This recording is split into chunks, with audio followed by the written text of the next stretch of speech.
ನಮಸ್ಕಾರ. ಆರ್ಸಿಬಿ ತಂಡದ ಆರ್ಭಟಕ್ಕೆ ಧೂಳೀಪಟವಾಯಿತು ಗುಜರಾತ್ ಜೈಂಟ್ಸ್. ಸತತ 5ನೇ ಗೆಲುವು, WPL ಪ್ಲೇ ಆಫ್ ತಲುಪಿ ಚರಿತ್ರೆ ಸೃಷ್ಟಿಸಿತು ಆರ್ಸಿಬಿ. ಹಾಗಾದರೆ ಸುದ್ದಿಯ ಸಂಪೂರ್ಣ ಮಾಹಿತಿ ಏನು? ಅಷ್ಟಕ್ಕೂ ನಿನ್ನೆ ನಡೆದ WPLನ ಆರ್ಸಿಬಿ ಹಾಗೂ ಗುಜರಾತ್ ನಡುವಿನ ರಣರೋಚಕ ಪಂದ್ಯ ಹೇಗಿತ್ತು ಗೊತ್ತಾ? ಹೀಗೆ ಇದರೆಲ್ಲದರ ಬಗ್ಗೆ ಈ ವಿಡಿಯೋದಲ್ಲಿ ಕಂಪ್ಲೀಟ್ ಆಗಿ ತಿಳಿಸ್ಕೊಡ್ತಾ ಹೋಗ್ತೀನಿ.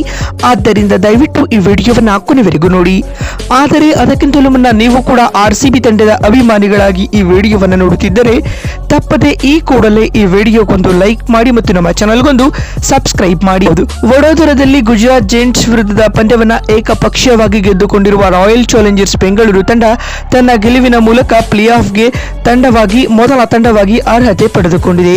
ಗುಜರಾತ್ ಜೈಂಟ್ಸ್ನ ತವರು ನೆಲದಲ್ಲಿ ನಡೆದ ಈ ಪಂದ್ಯದಲ್ಲಿ ಗುಜರಾತ್ ತಂಡದಿಂದ ಹೋರಾಟದ ಪ್ರದರ್ಶನವನ್ನು ನಿರೀಕ್ಷಿಸಲಾಗಿತ್ತು. ಏಕೆಂದರೆ ಈ ಉಭಯ ತಂಡಗಳ ಮೊದಲ ಮುಖಾಮುಖಿಯಲ್ಲಿ ಆರ್ಸಿಬಿ ಗೆಲುವು ಸಾಧಿಸಿತ್ತು. ಹೀಗಾಗಿ ಈ ಪಂದ್ಯದಲ್ಲಿ ಗುಜರಾತ್ ಸೇಡು ತೀರಿಸಿಕೊಳ್ಳಲಿದೆ ಎಂದು ಎಲ್ಲರೂ ನಿರೀಕ್ಷಿಸಿದ್ದರು.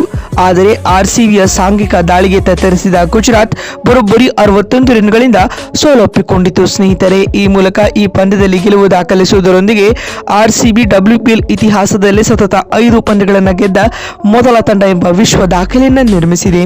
ಇನ್ನು ಈ ಪಂದ್ಯದಲ್ಲಿ ಟಾಸ್ ಸುತ್ತು ಮೊದಲು ಬ್ಯಾಟಿಂಗ್ ಮಾಡಿದ ಆರ್ಸಿಬಿಗೆ ಮತ್ತೆ ಕಳಪೆ ಆರಂಭ ಸಿಕ್ಕಿತು.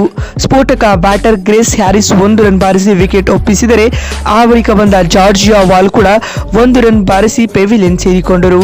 ಹೀಗಾಗಿ ಆರ್ಸಿಬಿ 9 ರನ್ಗಳಿಗೆ 2 ವಿಕೆಟ್ ಕಳೆದುಕೊಂಡು ಸಂಕಷ್ಟಕ್ಕೆ ಸಿಲುಕಿಯಿತು. ಆ ಬಳಿಕ ಜೊತೆಯಾದ ಸ್ಮೃತಿ ಮಂದಾನ ಹಾಗೂ ಗೌತಮಿ ನಾಯಕ್ 50 ರನ್ಗಳ ಜೊತೆಯಾಟವನ್ನು ನಡೆಸಿದರು.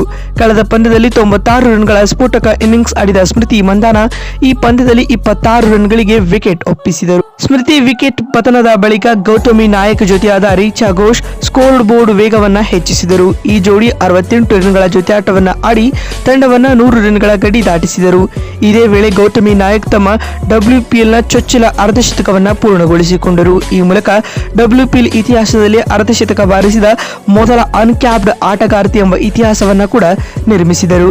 ಗೌತಮಿ ನಾಯಕ್ 73 ರನ್ಗಳ ಇನ್ನಿಂಗ್ಸ್ ಆಡಿದರೆ ರೀಚಾ ಘೋಷ್ 27 ರನ್ ಬಾರಿಸಿದರು. ಇನ್ನು ಕೊನೆ ಓವರ್ನಲ್ಲಿ Shreyanka Patil back to back 2 boundary ಬಾರಿಸಿ ತಂಡದ ಮೊತ್ತವನ್ನು 170 ರನ್ಗಳ ಗಡಿ ದಾಟಿಸಿದರು. ಈ ಮುಖೇನವಾಗಿ ಆರ್ಸಿಬಿ ನಿಗದಿತ 20 ಓವರ್ಗಳಲ್ಲಿ 6 ವಿಕೆಟ್ ನಷ್ಟಕ್ಕೆ 178 ರನ್ ಕಲೆ ಹಾಕಿತ್ತು.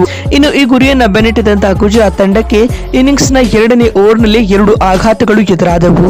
ಆರಂಭಿಕರಾದ ಬೆತ್ ಮೂನಿ ಹಾಗೂ ಸೋಫಿ ಡಿವೈನ್ ಬಹುಬೇಗನೆ ಪೆವಿಲಿಯನ್ ಸೇರಿಕೊಂಡರು. ಆ ಬಳಿಕ ಬಂದವರಿಂದಲೂ ಹೇಳಿಕೊಳ್ಳುವಂತಹ ಪ್ರದರ್ಶನ ಮೂಡಿ ಬಂದಿರಲಿಲ್ಲ. ತಂಡದ ಪರ ಏಕಾಂಗಿ ಹೋರಾಟ ನಡೆಸಿದ ನಾಯಕಿ ಆಶ್ಲೆ ಗಾರ್ಡ್ನರ್ 54 ರನ್ ಬಾರಿಸಿದರಾದರೂ ಅಷ್ಟರಲ್ಲಿ ಪಂದ್ಯ ಆರ್ಸಿಬಿ ಪರ ವಾಲಿತ್ತು. ಆಶ್ಲೆ ಗಾರ್ಡರ್ನವನ್ನ ಹೊರತುಪಡಿಸಿ ತಂಡದಿಂದ ಮತ್ಯಾರಿಂದಲೂ ಪಂದ್ಯ ಗೆಲ್ಲಿಸಬೇಕೆಂಬ ಹೋರಾಟ ಕಂಡು ಬಂದಿರಲಿಲ್ಲ.